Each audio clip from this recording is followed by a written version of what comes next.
Vamos a estar hablando en esta sesión sobre la hidrosfera. Para ello, pues entonces vamos primero a definir como tal la hidrosfera, el cual es un conjunto, este es el conjunto de aguas que hace parte de la corteza terrestre. Y pues de esta manera la Tierra es el único planeta del sistema solar que posee gran cantidad de agua, algo más del 71% de la superficie. Entonces aquí hidrósfera proviene del griego hidros, que significa agua, y shaira, que significa esfera. Se caracteriza por ser fuente de vida, pues el agua es un elemento indispensable para la subsistencia de los seres humanos. Entonces aquí vemos una imagen que representa entonces esa esfera según los griegos, entonces en este caso según el significado griego, entonces esfera de agua. Aquí nosotros entonces vamos a encontrar una clasificación de ese conjunto de aguas que hace parte de la hidrosfera, en este caso dentro del estado líquido, sólido y gaseoso. Aquí entonces dentro del líquido vamos a encontrar como ejemplo los océanos, los lagos, los ríos, vamos a encontrar aguas subterráneas. Todo eso haría parte del estado líquido, en este caso donde encontramos nuestra agua. También en estado sólido vamos a encontrar entonces los casquetes polares del Antártico, del Ártico y también a los glaciares. En el gaseoso, pues entonces ahí sí ya todos los que encontramos en la atmósfera, ese vapor que va llegando, y que todo esto gracias a ¿qué? Al ciclo del agua. Entonces, entendiendo que este ciclo del agua es un proceso necesario para la vida de nuestro planeta. En él pues entonces el agua va cambiando constantemente de estado, y esto pues así nos va a favorecer también a nosotros. La hidrosfera entonces está formada por el conjunto de aguas que hay en la corteza terrestre. También es necesario comprender cómo se han clasificado las aguas que la componen, y aquí vamos a analizar entonces dicha clasificación. Entonces la primera son aguas continentales. Aquí hay un ejemplo de ríos y lagos. Y la otra clasificación entonces son las aguas oceánicas. Entonces aquí literalmente vamos a encontrar las aguas que encontramos en los océanos y las aguas que rodean a las islas.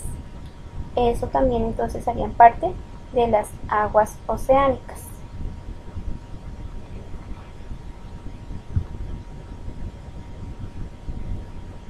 Dentro de esa clasificación entonces vamos a encontrar a los océanos que hacen parte de nuestro planeta.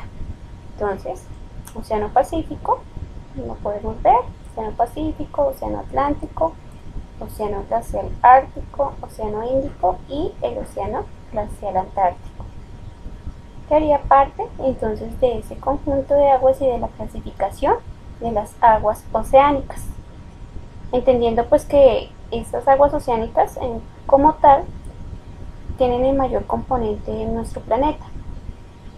Algunas teorías dicen que el origen de esta cantidad de agua es de acuerdo al proceso de enfriamiento de la Tierra, que se liberó con gran cantidad de vapor, y que una vez la Tierra se enfrió, ese vapor fue condensado y cayó en forma de lluvia. Así fue formando los charcos, fue formando lagos, y luego entonces ahí sí se extendió hasta formar los océanos. Eso es una de las teorías. Dentro de ese conjunto de aguas también entonces, y en este caso de las aguas oceánicas, vamos a encontrar una clasificación. Entonces, los océanos primero vamos a entender que se denominan así a una gran cantidad o volumen de agua en la Tierra. que en este caso pues en la mayor parte de la superficie terrestre que está cubierta por estos océanos, que se clasifican o más bien se pueden entender y se pueden identificar de acuerdo a la profundidad que tienen estos, y pues lógicamente también puede variar esa profundidad. Los océanos se clasifican, entonces aquí vamos a ver tres clasificaciones. Entre ellos entonces vamos a mirar que dentro de esa clasificación de esos océanos, que ya los vimos en el anterior mapa, vamos a encontrar también que el mismo mar entonces también tiene una clasificación de acuerdo a esas características. Aquí entonces vamos a ver en primer lugar los mares litorales. ¿Quiénes componen este tipo de mares? Entonces el mar como tal, este mar litoral, pueden ser, o estos mares litorales pueden ser considerados como los golfos muy grandes y abiertos en el océano, que no están separados del océano y son pocos profundos como tal. Entonces un ejemplo puede ser el mar de Noruega en el Atlántico. También podemos encontrar mares cerrados, aquí lo estamos viendo en esta imagen, mares cerrados. ¿Qué condición tienen estos mares? Pues que se encuentran al interior de los continentes, que albergan gran cantidad de agua, pero en este caso la característica es que tienen aguas saladas. Entonces aquí tenemos un ejemplo muy específico que es el Mar Negro. ¿Listo? Mar Negro, que es el que tenemos en la imagen. Ese Mar Negro pues ya si lo recordamos, o si vamos a tenerlo en cuenta, hace parte del continente europeo. Y ya el siguiente mar, o los siguientes, están clasificados como mares continentales. Y entonces aquí vamos a encontrar también un ejemplo. Este es el cursor. Aquí, cursor, listo.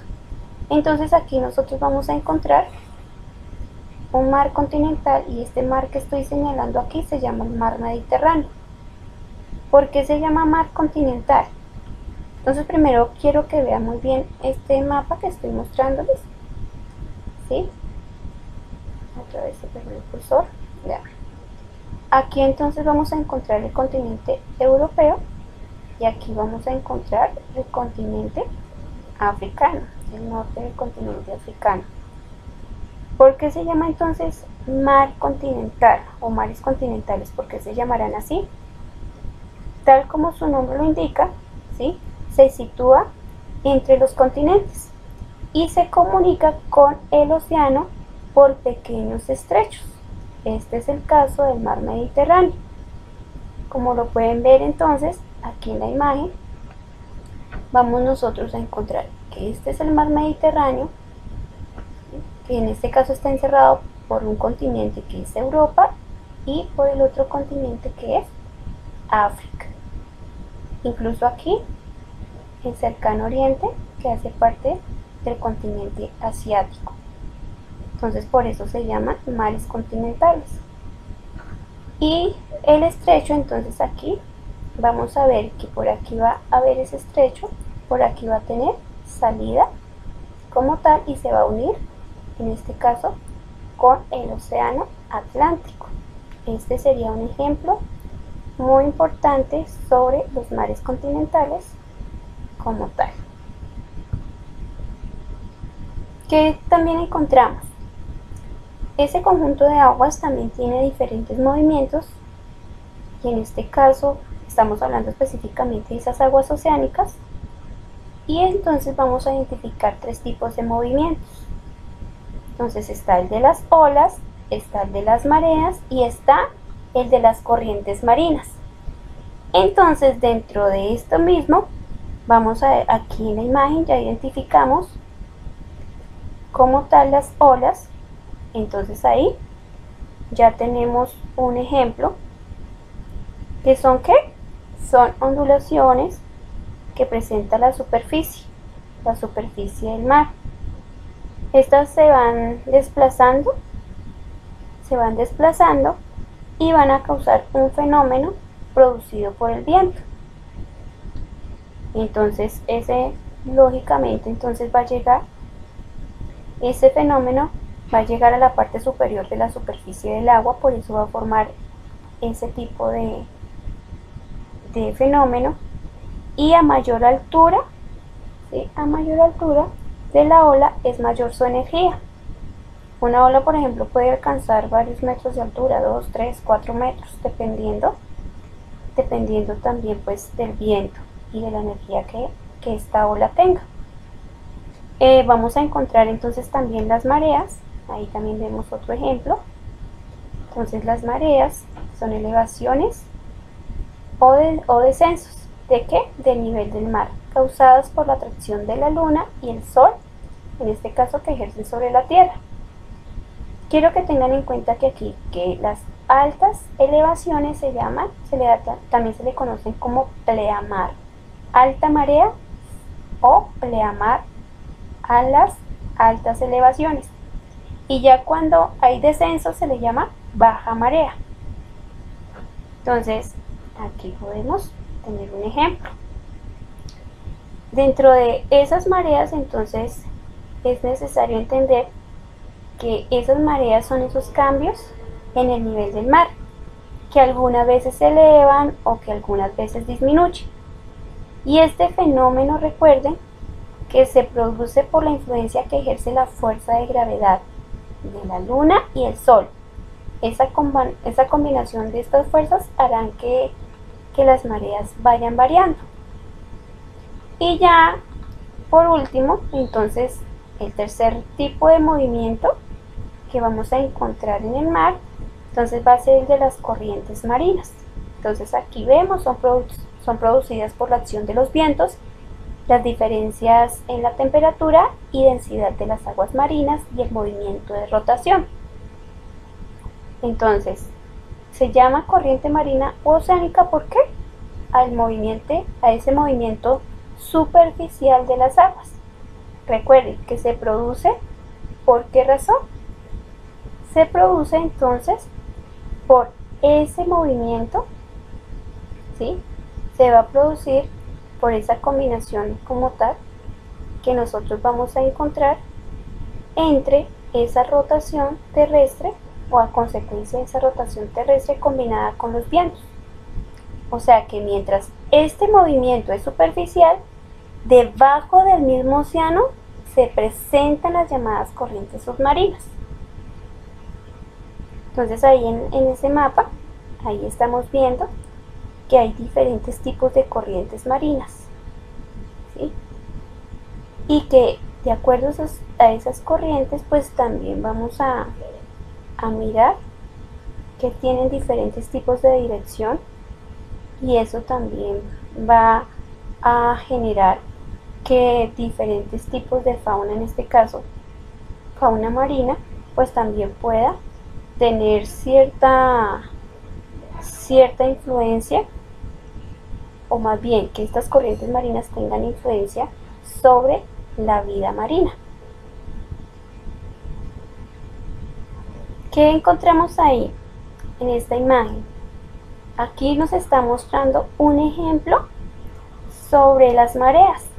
Entonces, si se decía que era sobre esos cambios del nivel del mar, ¿cierto? Las mareas, que son esos cambios del nivel del mar, que algunas veces se elevaba y que algunas veces disminuía. Aquí entonces estamos viendo ese ejemplo de marea.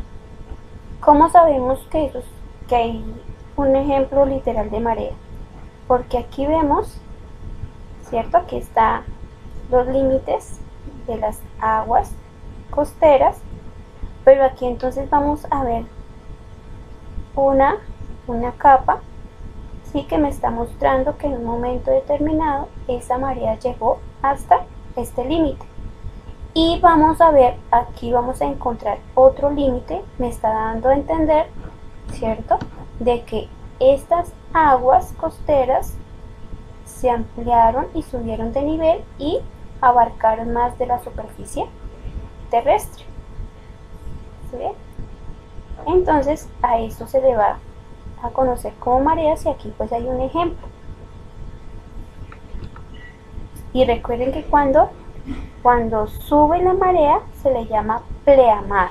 Cuando baja la marea, pues entonces ya saben que se llama literalmente como marea baja. Listo, ¿qué utilidad económica entonces nosotros encontramos del agua? Pues en primer momento, entonces ya sabemos que son, en este caso, varias utilidades que vamos a encontrar, no solamente para satisfacer nuestras necesidades en nuestros hogares, ¿sí? Para desarrollar diferentes actividades domésticas, sino también para poder desarrollar diferentes tipos de actividades comerciales e industriales. Entonces, ahí vemos que es necesario contar con dicho recurso, pero lógicamente debemos tener cuidado de él. También otra utilidad que tenemos nosotros, en este caso, va a ser como medio de ¿qué? De transporte. Entonces, pues ahí vemos un ejemplo. Dentro del comercio nacional e internacional, las vías fluviales y marítimas sirven como corredores de mercancía. Algo que quiero que tengamos en cuenta es que no solamente pues así se clasifican las aguas oceánicas, sino que también las aguas continentales están clasificadas. ¿Y cómo están clasificadas? Entonces vamos a encontrar que están clasificadas por los ríos, están clasificadas por lagos, por lagunas, incluso por humedales. Vamos a encontrar también por llanuras de inundación y esas aguas subterráneas. También dentro de ellas mismas, entonces también vamos a encontrar los problemas que presenta la hidrosfera. Entonces, el conjunto de aguas que conforma la hidrosfera también tiene o presenta diferentes problemáticas debido a la acción o al comportamiento que tiene el ser humano frente a dichos recursos. Entonces, uno de los problemas que podemos identificar en un primer momento es el incremento de la población. ¿Por qué razón tenemos o identificamos a este fenómeno, el incremento de la población? Pues resulta que si hay mayor población, pues entonces eso quiere decir que va a haber mayor necesidad del agua, va a haber mayor necesidad de este recurso. Y pues entonces así se vería en un momento, pues contaríamos nosotros como consecuencia el agotamiento de dicho recurso. Otro problema es el retroceso de los glaciares, y esto pues también va debido al calentamiento global. Cuando va retrocediendo, y en este caso cuando hay ese descongelamiento de los casquetes de hielo, esto también puede producir diferentes tipos de inundaciones dependiendo el lugar donde este fenómeno se vaya a generar. Entonces eso también puede causar diferentes problemáticas. El acceso limitado al agua potable. Resulta que nosotros tenemos aguas continentales.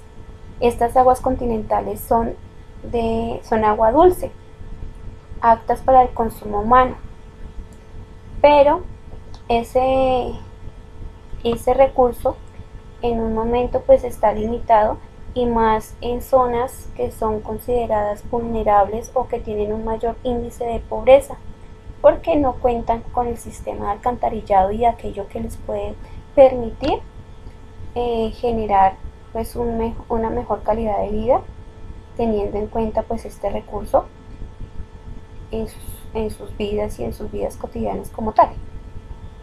También otro problema que se puede identificar de la hidrosfera es la disminución de los ecosistemas estratégicos. Debido de nuevo a la acción humana, pues entonces nosotros mismos nos estamos encargando de agotar, de destruir los ecosistemas que nos permiten generar agua, y esto pues teniendo en cuenta por ejemplo la tala de árboles, que aquellos que van contaminando el agua y que al mismo tiempo pues no van a permitir que se siga generando ningún tipo, ¿sí? ningún tipo de vida, y así mismo pues se ve afectados los ecosistemas. Y otro problema es el aumento de desechos, y esto también es producto de las actividades humanas. O sea, si ustedes se dan cuenta, en lo que estamos hablando de esas problemáticas identificadas, en todas ellas, de una u otra manera, es causada o es por consecuencia como tal. Va a traer consecuencias, pero causadas por el mismo ser humano. Entonces, nosotros mismos nos encargamos de que ese conjunto de aguas, a la que llamamos hidrósfera, pues se vean agotadas, o en este caso estén contaminadas, y así mismo pues nosotros mismos no solamente le quitemos la oportunidad a esta generación presente, sino también a las generaciones futuras, de que puedan contar con estas fuentes hídricas, en este caso aguas dulces, y también pues la preservación de los ecosistemas que están dentro de este mismo conjunto de aguas.